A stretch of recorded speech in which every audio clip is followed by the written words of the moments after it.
নেপালে টানা বিক্ষোভ ও সহিংসতার মুখে পদত্যাগ করেছেন দেশটির প্রধানমন্ত্রী কেপি শর্মা ওলি। তার পদত্যাগের পর মঙ্গলবার দেশটির প্রেসিডেন্ট রামচন্দ্র পৌদেলও পদত্যাগ করেছেন বলে দাবি করেছে ভারতীয় সংবাদ মাধ্যম এনডিটিভি।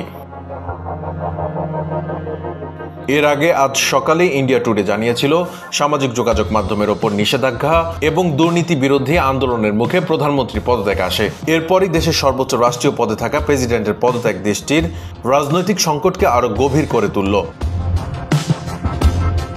ওলি সরকারের সিদ্ধান্তে গত সপ্তাহে Facebook, Instagram, YouTube, LinkedIn, WhatsApp ও এক্স সহ 26টি জনপ্রিয় ডিজিটাল প্ল্যাটফর্ম বন্ধ করে দেওয়া হয়। এ সিদ্ধান্তকে গণমাধ্যম ও মত প্রকাশের স্বাধীনতার ওপর আঘাত হিসেবে দেখছে তরুণ প্রজন্ম।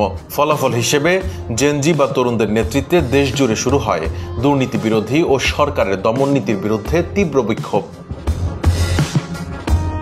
সোমবার শুরু হওয়া আন্দোলন দমন করতে কঠোর অবস্থানে যায় সরকার।